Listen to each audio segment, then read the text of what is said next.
తెలంగాణలో మత మార్పిడి నిషేధ చట్టం ఉందా? రాజ్యాంగం చెప్పే సత్యమేమిటి? Dravidian news TV. నమస్కారం. ద్రవిడియన్ న్యూస్ టీవీకి స్వాగతం. ఒకే ఒక మానవ జాతి ఉంది అని తిరువళ్ళువర్ చెప్పారు. కానీ ఈరోజు భారతదేశంలో మత మార్పిడి అనే విషయం రాజకీయంగా, చట్టపరంగా ఒక పెద్ద చర్చగా మారింది.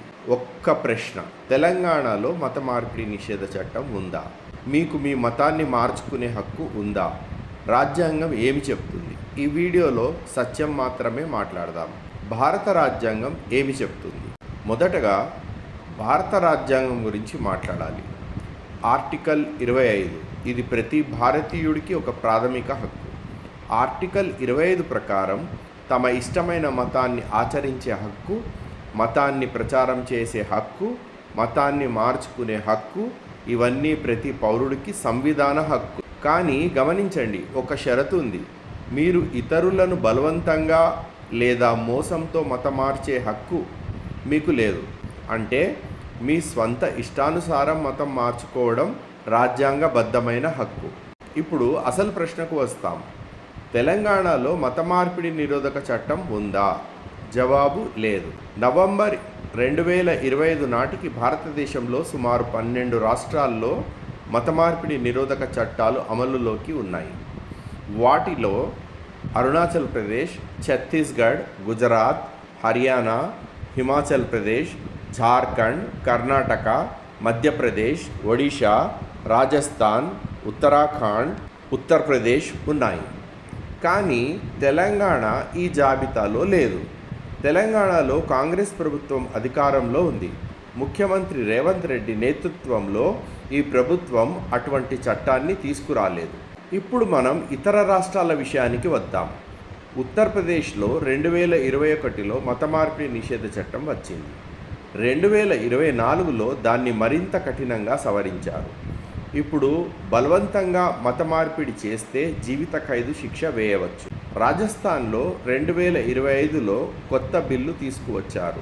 కర్ణాటకలో 2022లో మత మార్పిడి నిరోధక చట్టం వచ్చింది. కానీ ఆశ్చర్యకరంగా 2025 సంవత్సరంలో అదే రాష్ట్రంలో కాంగ్రెస్ ప్రభుత్వం హేట్ స్పీచ్ నిరోధక చట్టం తీసుకువచ్చింది. ఇది ఏమని చెప్తుంది? ఒకే రాష్ట్రంలో ఒకవైపు మత మార్పిడి నిషేధం, మరోవైపు మత ద్వేషానికి వ్యతిరేకంగా చట్టం. ఇది రాజకీయ వైరుధ్యం. తెలంగాణ ప్రభుత్వం మత మార్పిడి నిషేధ చట్టం తీసుకురావడం లేదు, అది నిజమే. కానీ డిసెంబర్ 20, 2025 సంవత్సరమున హైదరాబాద్ ఎల్బీ స్టేడియంలో జరిగిన క్రిస్మస్ వేడుకల్లో ముఖ్యమంత్రి రేవంత్ రెడ్డి ఒక ముఖ్యమైన ప్రకటన చేశారు. ఏ మతాన్నైనా అవమానించే వారికి శిక్ష వేసే కొత్త చట్టం తీసుకువస్తాం, బడ్జెట్ సెషన్లో ఈ బిల్లు తీసుకువస్తాం అని ప్రకటించారు. కర్ణాటక హేట్ స్పీచ్ బిల్లులో 7 సంవత్సరాల జైలు శిక్ష, రూపాయలు 46,000 వరకు జరిమానా ఉంది. తెలంగాణ కూడా ఇదే మోడల్ను అనుసరిస్తుంది. అయితే ఈ ప్రకటన ఎన్నికల వ్యూహమా, నిజమైన మైనార్టీ రక్షణ? అది మీరే నిర్ణయించండి. ఇప్పటికున్న యాంటీ కన్వర్షన్ లాస్ గురించి న్యాయ నిపుణులు, మానవ హక్కుల సంస్థలు చెప్పేదేమిటి? మొదటి విమర్శ: ఈ చట్టాల్లో ఒక పెద్ద వైరుధ్యం ఉంది. ఘర్ వాపసి అంటే హిందూ మతంలోకి తిరిగి రావడం చట్టబద్ధంగా ఉంది, కానీ మరో మతంలోకి వెళ్ళడం నేరమవుతుంది. ఇది ఒకే విధంగా వర్తించదు. ఇది వివక్ష. రెండవ విమర్శ: కొన్ని రాష్ట్రాల్లో ఎవరైనా థర్డ్ పార్టీ ఎఫ్ఐఆర్ దాఖలు చేయవచ్చు. అంటే మీ పొరుగు వాళ్ళు కూడా మీపై కేసు వేయవచ్చు. ఇది వ్యక్తిగత స్వేచ్ఛకు పెద్ద ముప్పు. మూడవ విమర్శ: United states commission on international religious freedom USCIRF ఈ చట్టాలు అంతర్జాతీయ మానవ హక్కుల ప్రమాణాలకు విరుద్ధంగా ఉన్నాయని నివేదికలో పేర్కొంది. తిరువళ్ళువర్ అన్నారు, కురల్ 972, పిరుప్పోకుం ఎల్లా ఉయిర్ష్కుం అంటే ఒకే ఒక జాతి మానవ జాతి. మతం పేరుతో ఒక మనిషిని మరొక మనిషి అణగదొక్కే హక్కు ఎవరికి లేదు.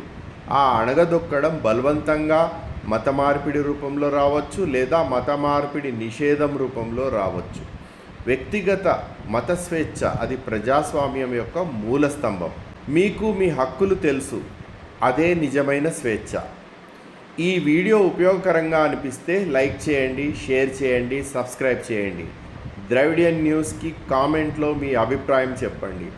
జై భారత్.